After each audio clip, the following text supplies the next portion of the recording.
Welcome, I'm Nelifa. This is Dear World Live.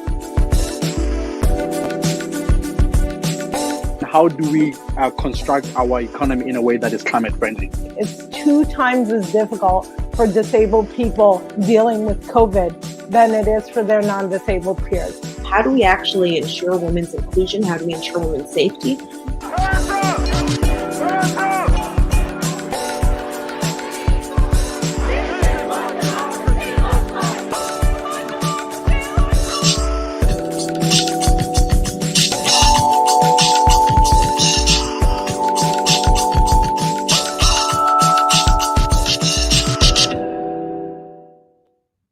Hello, hi, and welcome. It's me, Nelifa.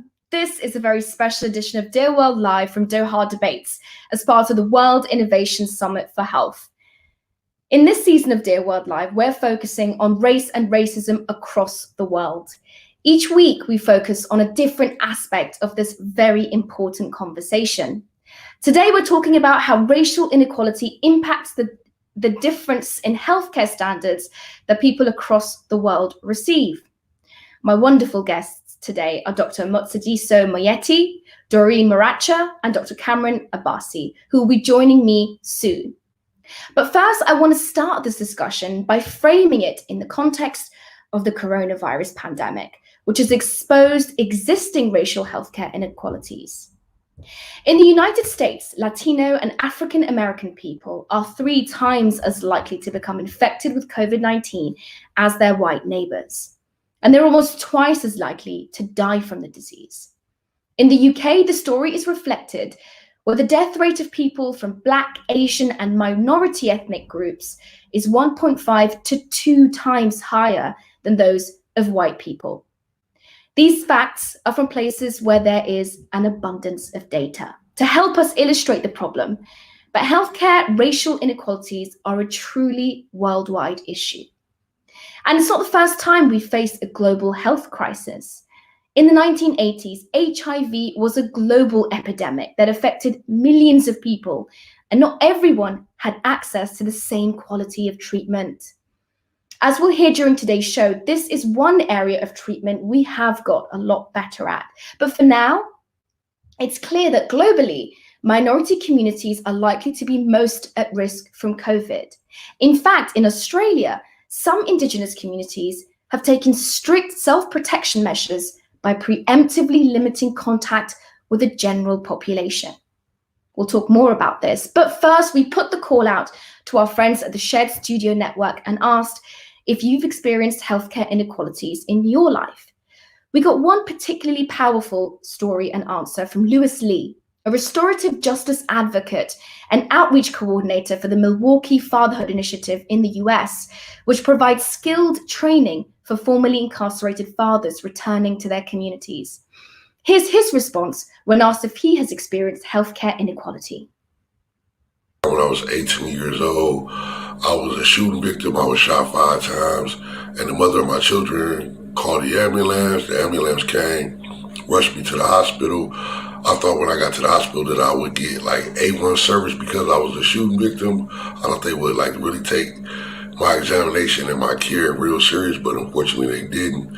I think a lot of that had to do with the color of my skin, the actual neighborhood I was from, and just the actual income that I had. I believe a lot of times African American people, especially males, when we get rushed to hospital, we don't get the quality service that we deserve. I was kind of given a rush job and rushed out of the hospital straight into the arms, MPD, and straight to the county jail infirmary where it took me 4 months to heal and get back to my normal self. So I felt that was kind of racist, and I felt that if I had been white, that I would have got better service. Had I came from the suburbs, I would have got way better service. They would have took my case a little more serious. Very powerful story there from Lewis Lee, and something that I want to reflect on. But this is Dear World Live, and it's nothing without your involvement. For our regular viewers, you know the score. We depend on your comments, on your engagement with the show. Are we asking the right questions? Do you have any comments? Is there anything that you want to see in the show that we haven't talked about yet? For those of you who are watching at the World Innovation Summit for Health, Get involved. Take out your phones and tell us what you make of the show so far. We are at Doha Debates on Twitter and all the various other social channels. For now, why don't you just tell me where you are watching from and what your name is? I will feature as many of your comments in the show as I can. So, without any further ado, it's time to introduce our wonderful guests. Dr. Matshidiso Moeti is the first woman to be elected as Regional Director for Africa for the World Health Organization. Doreen Muracha is a young woman living with HIV from Kenya and the founder of I Am a Beautiful Story and a campaigner to end the stigma of HIV and AIDS. Dr. Cameron Abati is a physician and writer and the executive editor of the British Medical Journal and editor of the Journal of the Royal Society of Medicine. And we are grateful to be joined by our wonderful student. Khadija Owusu is a final year medical student here in the United Kingdom and a founding member of the charity Melanin Medics. I am so grateful to have you all on the show. I want to start with my guests, Dr. Moeti and Dr. Abasi. I have a couple of questions for you guys specifically. So COVID-19 has already shown the inequalities in healthcare that people might experience based on their race.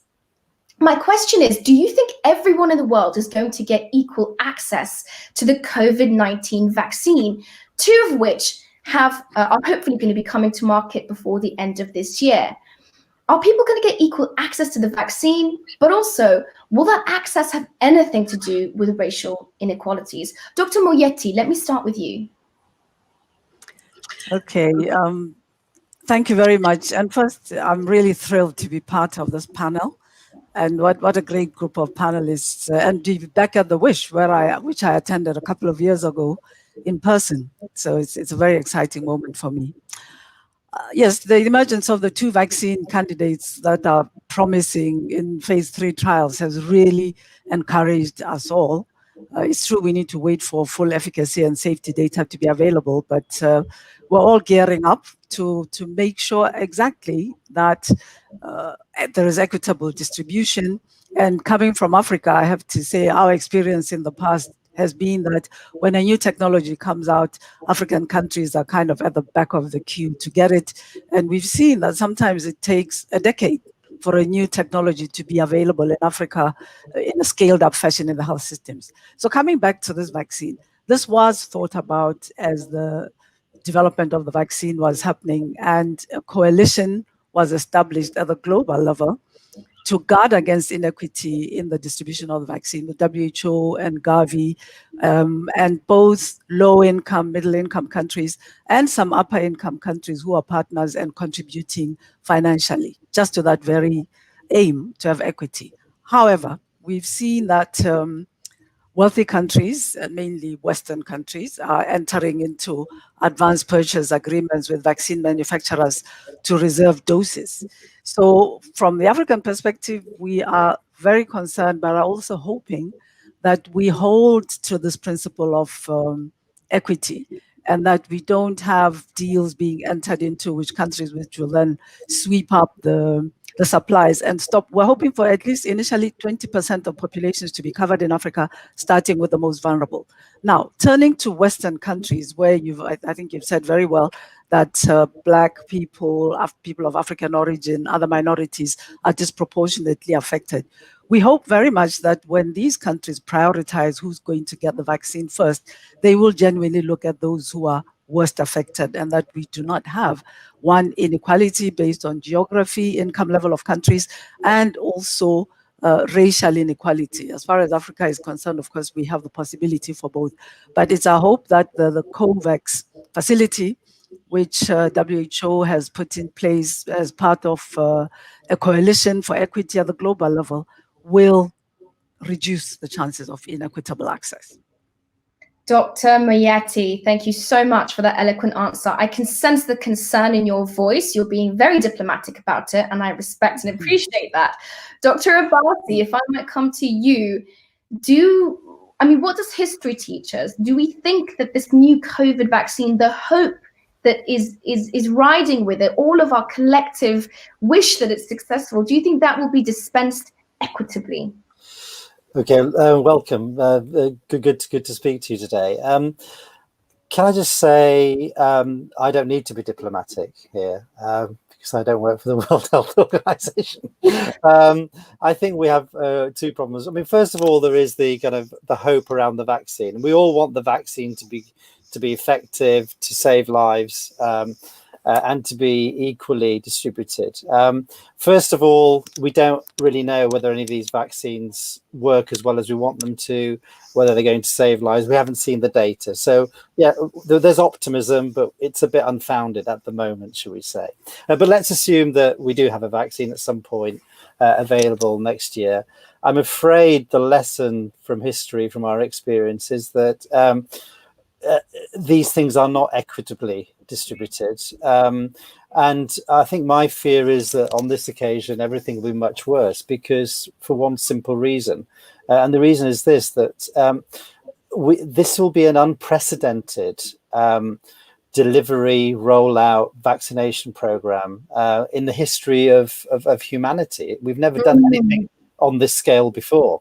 And so if you pitch yourself into that scenario, what you will inevitably find is that whatever disparities exist, discrimination exists, inequalities exist, they will be heightened and exacerbated when we start rolling the vaccine out, which is a very good reason for WHO and others to put together this coalition that we call COVAX for fair distribution of the vaccine. But my concern is that that isn't going to happen. The rich countries are going to prioritize their own political agendas to serve their populations. And unfortunately, we will not get the rollout to poorer countries that we should get. And all that will happen is this will be another example of how inequality is exacerbated.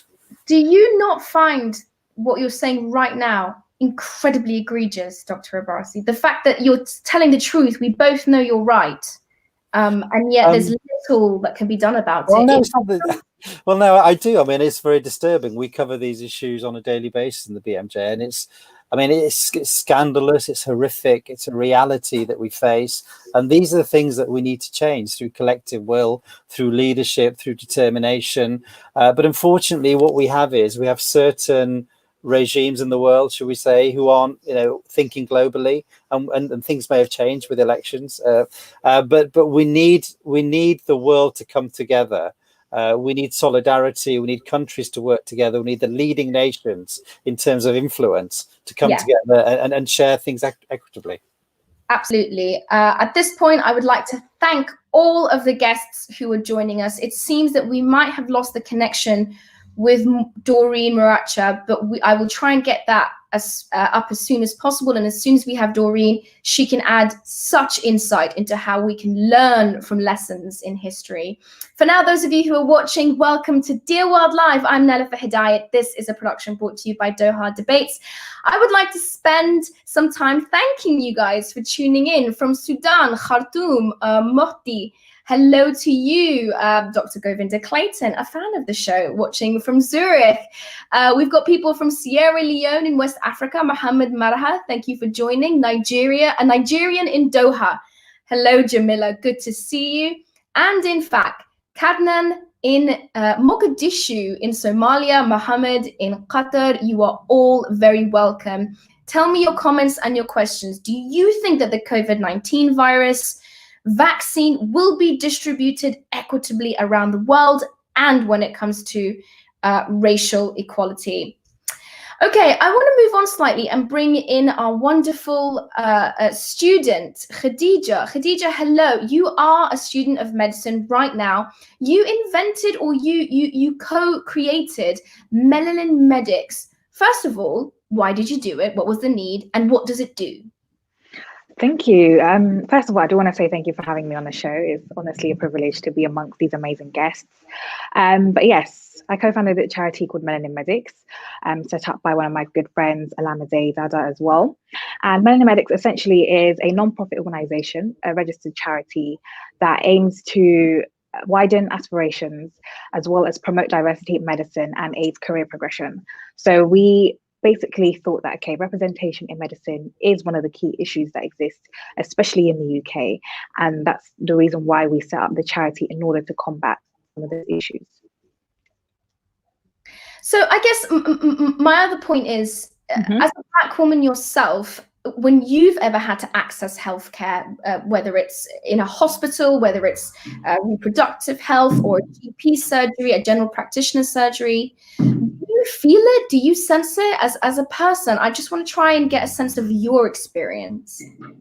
Yeah, no, definitely. So for me personally, it would more so be on the other side, as somebody that is providing the healthcare for patients. Of course, within limited capacity, as I am still a student, but you do often see these inequalities play out. A lot of these biases that are inherent in amongst various healthcare professionals, whether it be related to, we know about the maternal mortality amongst Black women and white women. We also know about Black people being less likely to prescribe adequate pain medication, as well as, with COVID-19 being more likely to die from COVID if you are from a Black and ethnic minority background. So as somebody who's a healthcare provider and seeing these, of course, it is not good to watch. Thank you. I'm going to come to your question for our wonderful guests, but I think we have Doreen back. Can I just test the wonders of internet magic? Is Doreen here? You have left me on tenterhooks, Doreen. Let me tell you that. It's good to see you, my love. Are you in Kenya right now? Yes, I'm in Kenya. Okay, so I'll keep it nice and short just because the connection is tenuous.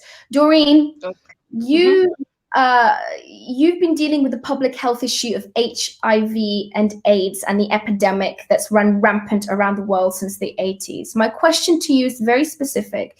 You're based in Kenya and you've lived with HIV since, I believe, 1992. Here's the thing.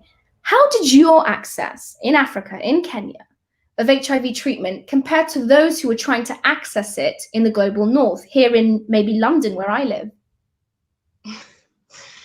So for us, living with HIV, when I was first diagnosed in 1999, there was no medication. So my parents were just told, take her home and just wait upon the Lord, because there was no hope that I was going to live to this point, like to 2020. So as time went by, medication came the ARVs came around 2001, 2002, but they were very expensive, so they were not accessible for everybody. So still we were not able to afford them until 2005, when they were made free for everybody. Then I was able to access medication, and that is when I started medication. So for 13 years of my life, I was not on any medication.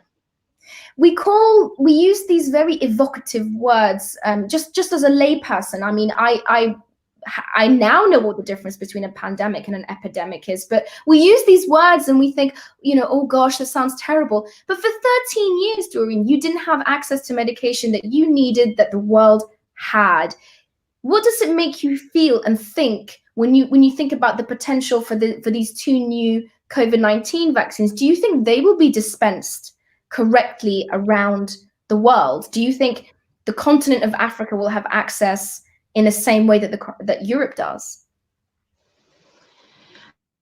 I have my reservations. I feel like Africa might be left behind, just the same way it was left behind before, during the HIV epidemic, because we have seen all through, even to a point that when medication came, when the first batch of ARVs we had were very harsh to our bodies, and we were not really given a choice, because when we went to hospital to complain, I remember one time the doctor told me, it's either you take the medication or you don't take them and die. So you have to just live with the side effects.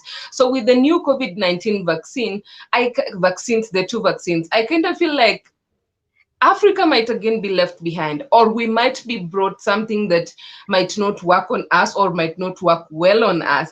And then we will be forced with the choice of, you just have to deal with it. You just have to live with it. It's either you live with it or you just don't take it and you die. So those are usually not very, very appropriate choices to make, but then because you have to choose life, so you choose the only available option that you have. Because when I went to hospital and told my doctor, I'm experiencing all these side effects, she told me you just have to take them. You don't have a choice. It's either that or death, and that is not usually a very easy choice. Doreen, incredibly powerful report there. Just what you're saying is very hard to hear, but I want to bring in someone who can make a difference. Regional Director for Africa in the past with the World Health Organization, Dr. Mayeti, when you hear Doreen, a citizen of Kenya, of the African continent, what responsibility do you feel to make sure that the outcome or the distribution of these COVID-19 vaccines are equitable, so Doreen doesn't feel like this? Yeah. Thanks. Actually, Doreen, just to let you know, I've spent about a third of my life working on HIV and exactly on access to antiretroviral drugs. In fact, I was the leader of that work. There was an initiative by WHO called 3x5. So I know exactly what you're talking about, how painful it was. And I worked on HIV in my country, Botswana, and that at the pre-treatment days, it was extremely painful. And so I think that we need action on several fronts. You know, you showed there was a clip in the film of some men, I think that was in Manhattan, demonstrating and marching. It looked like a US city. So in addition to this coalition of like-minded countries that I was talking about, which includes some European Union countries, some Asian countries, Latin American countries, as well as virtually all the African countries in hope, I think so we need that kind of initiative to push. So my staff and I with partners are doing all our best to persuade the African countries to go for it, go looking for the money. Let's have a pooled approach so that we constitute a market that's going to be competing. I mean, understanding very much all the bad history and experiences, including around HIV. And then we're working with the countries to get ready now. So in fact, we are doing an assessment of their readiness and preparing to roll out the vaccine in terms of all the logistics, the technical work that needs to be done. I do think one of the best experiences from the HIV era was the solidarity among people. Yeah. Indeed. And at the moment, you know, COVID-19 has become very political, as we know, much more than HIV did. You know, governments are falling or rising based on what their population think, how well their populations think they've done on HIV. I remember groups of American gay men with HIV hounding a certain head of state everywhere he tried to speak, because they perceived that rich countries didn't care. They weren't doing anything to the pharmaceutical sector to deal with fair pricing. That head of state could hardly speak at a conference. Everywhere he walked in, there were people, no, you don't get the space until you do something about this. So I think if we could work at different levels, these kind of coalitions and partnerships, and get people to be the force to overcome the reticence of their governments, the kind of nationalism that we do see politically on the international level, that would make a huge difference. What we are looking for in WHO with my colleagues and partners is the resourcing, the partners, the NGOs on the ground to work with people so that the experience that has just been described does not become the reality with this situation. Doreen, Dr. Mieti, thank you so much. And again, feel free to talk to each other on the show. This is Dear World Live. We are live. For as long as we have Doreen, we will come to her. But for now, I'd like to go back to Khadija. And in fact, I would like all of my guests on the screen at the same time, if I might have them. There you all are. Wonderful. So, Khadija, this is the part of the discussion, folks, where we can talk to each other. Feel free to talk to each other without my interference. We've got wonderful comments and questions coming in from our viewers at Wish and online, wherever they're streaming. And it's now time to have a bigger discussion. Khadija, why don't you kick us off? Do you have a question for our guests? For whom is it, and what is your question? Sure. So my question is essentially, you know, we know with the coronavirus pandemic that it has highlighted key issues, especially relating to institutional racism that exists in many systems across the world.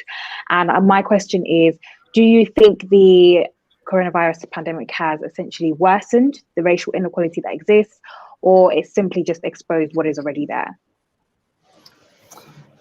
I mean, I could answer that to begin with, if you like, Nilofer. I mean, Khadija, thanks for the question. I think the answers are very simple. It has exposed it to a wider audience than previously, public than previously, but also it's made it worse. As we were saying previously, the health system is stressed. Every health system is stressed. They're under pressure, and at times like that, inequalities, unfairness becomes worse. And unfortunately, it's made much worse in this pandemic, because much of the workforce, the people exposed, trying to save lives, trying to get you to work, are from ethnic minorities and minority communities. And it's the frontline people who have the greatest exposure, and the people in the poorest communities, who are often minority communities, who are then unfortunately suffering the worst outcomes. So yes, to both your questions, it's exposed it more and it's made it worse. Dr. Moyeti, Yeah, please. sure. If I may come in as well, I agree very much with what was just said. And then also, because the COVID-19 pandemic has had a huge economic impact, huge and immediate, both at the level of individuals, the livelihoods, households, and countries' economies.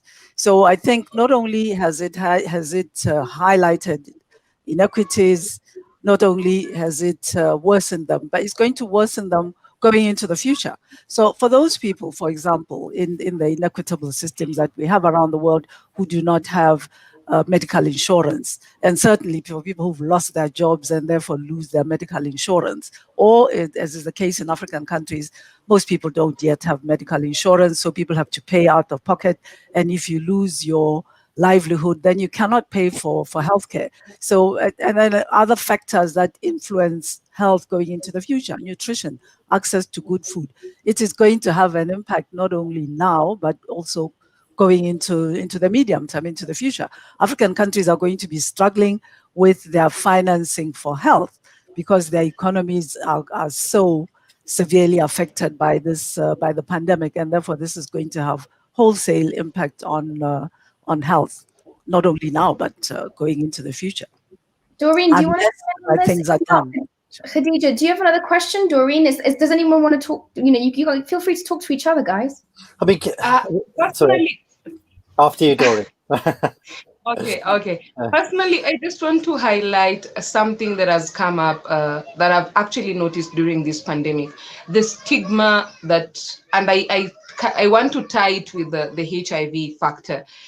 HIV currently has the issue of stigma and discrimination among people living with HIV.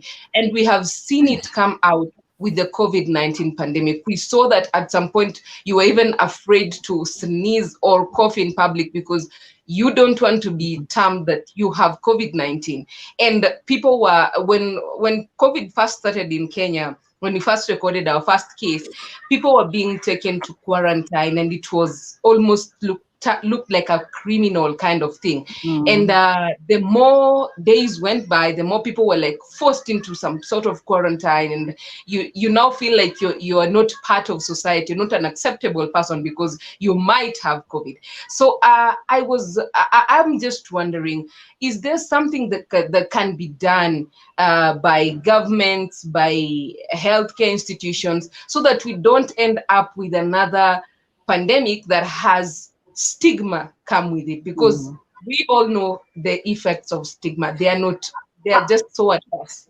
I'm just going to summarize for our viewing audience. All of you watching online, you are so welcome. This is Dear World Live, a very important conversation about healthcare inequality, both in countries and around the world. I am joined by a marvelous ensemble of guests, and we're having this discussion now.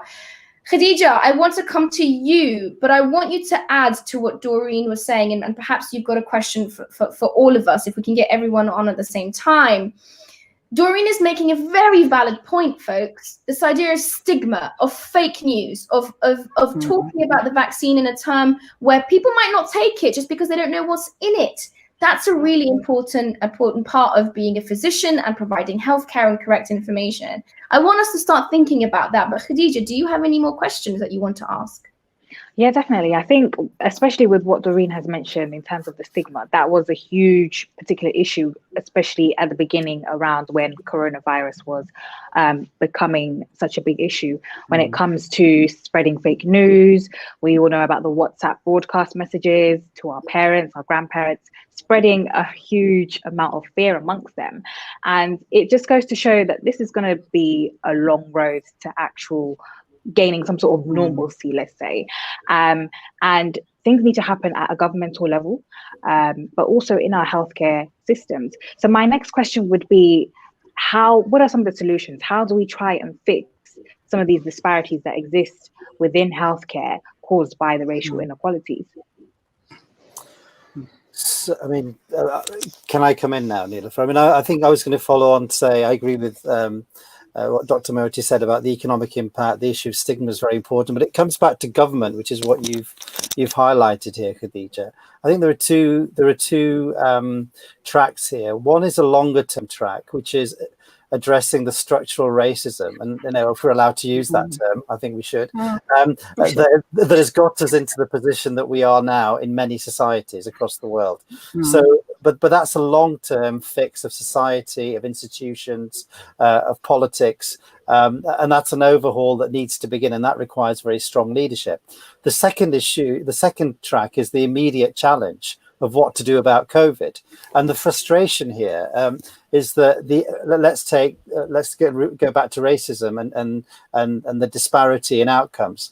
The evidence emerged very early. It's clear we know that minority communities are adversely affected. Governments have that data, health services have that data, but what action are they really taking to address that? They are not taking the required action to address those inequalities immediately. In care, and it's very, very frustrating, and I can say that's happening in the UK. I'm sure it's happening, we know it's happening in the US as well, and in other places. So, if we're looking to address the challenges that we have now, it's the governments, the leaders of the health services that need to immediately prioritise the welfare of minorities because they are most at risk from this pandemic, and they are not responding to the data and the evidence that we have that they are most at risk. So it's a failure of leadership, and that needs to be urgently tackled. I would like to thank Khadija for doing my job for me and asking to think about the solutions, both on a macro and micro level. She obviously has access to my scripts that I didn't know about. Doreen, I want to come to you, and then Dr. Moeti.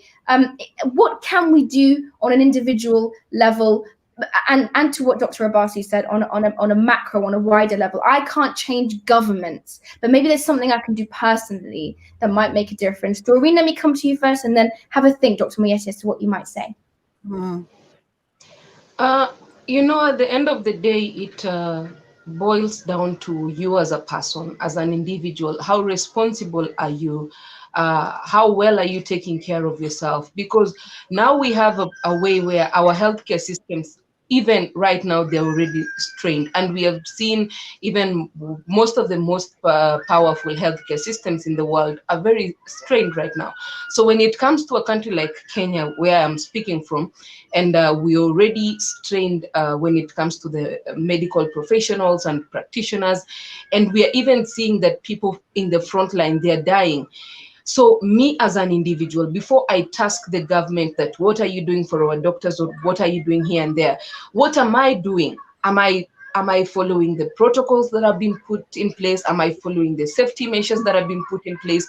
Am I taking care of myself and even my loved ones? Because we might blame the governments all we want, but at the end of the day, we also have a responsibility to play, that I will go out and not ensure that I maintain social distance, and ensure that I keep myself safe. I go out with a mask, because right now we have a pandemic on our hands that the whole world is struggling with. So you don't want to be part of the statistics that actually will be counted that we lost so and so to coronavirus. So you need to also have that individual responsibility, that I am going to keep myself safe and also the people around me safe. Dr. Moeti.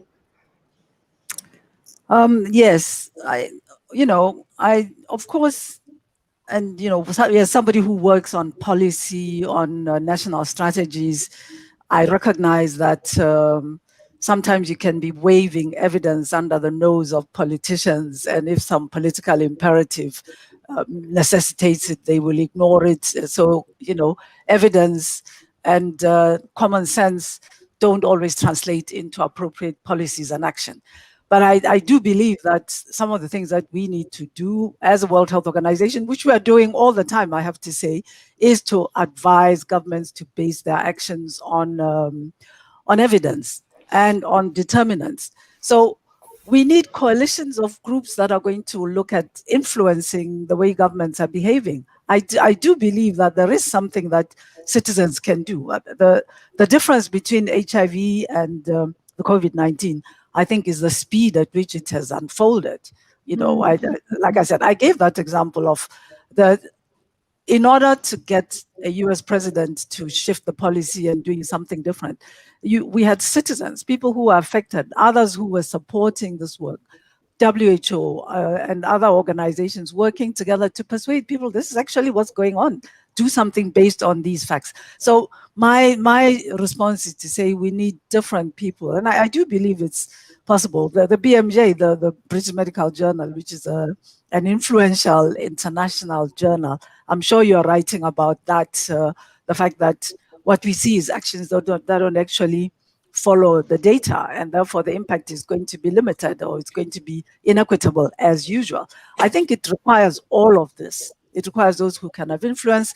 It requires citizens themselves. It requires international organizations, perhaps to be less diplomatic than we normally are in addressing some of these factors. It really requires this collective action. And at the end of the day, some of what we do is to show the political leaders what a huge economic impact for everybody having these inequities and vulnerabilities in certain groups are going to have. If you look at all the arguments that are going on in Western countries now about lockdowns, it's not that everybody is affected equally, but if proper attention is not paid, then the lockdowns are going to affect economies generally, apart from one industry, which is to do with keeping us connected as we speak. Khadija, I hope that was a succinct and complete answer. We have Doreen talking about personal responsibility, Dr. Abbasi saying we need to oust these leaders that aren't doing quite enough of what the public want, and Doreen, Dr. Mayetti being as exactly as I expect, saying that it is all our collective responsibility and calling out Ronald Reagan as she should. Thank you to all of you guys. Khadija, I'm gonna pause you for a moment because I've got a question for our three guests. So if we can just have our three guests for this next section.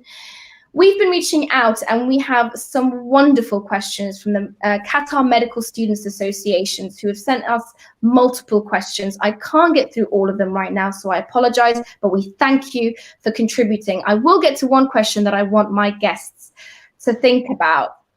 Ali Al-Amji asks, nationalism and tribalism plays a huge role in the Middle East and all over the world. How can we promote healthcare workers to treat all patients equally?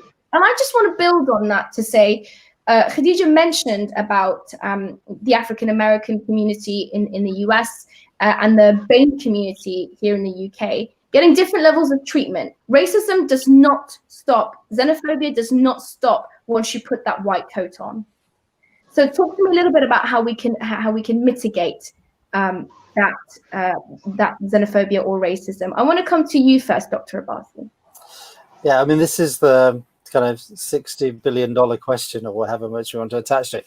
Racism is something, I mean, how do you remove it from people, from individuals? We've been trying to crack that nut for a very long time. But I think what we have to do, though, is to look at the structural issues. So the society, the environment, the culture, everything that's made out, address the things we can address, be honest about it, show leadership, measure where those inequalities are, where that racism is, because we know racism is a factor on its own in people's outcomes. So we need to do those things. And then in terms of individuals, in terms of healthcare professionals, I think, A, we change the culture, B, I think it's about how you train people and how you mentor them, how you show them with role models, how they're meant to behave with people from different backgrounds. Because ultimately, as a health professional, your duty is to that person, that individual, regardless of race, religion, ethnicity, culture, sex, whatever. Your duty is to help them. And Your duty is to it help goes back to them. training. Dr. Abbasi, I'm so sorry to interrupt. The time has absolutely gotten away with me, and we have barely moments left. So I want Dr. Moyeti to pick up on what you said. Your duty is to your patient, and that is the most fundamental thing. Dr. Moyeti, with the little time that we have, I'm Yes. sorry to force you to answer, but what would you make of that? Yeah, no, I agree completely with Dr. Abbasi. And both the structural racism and at the personal level, the unconscious biases. First, I think we need to name it. We need to actually say it is here, it's going on. And we need to learn to talk about it in ways that don't trigger defensiveness in people, etc. So it's a strange coincidence that the Black Lives Matter movement coincided with this pandemic, and it's given the opportunity to actually talk more openly about racism than has been happening, in the last few decades.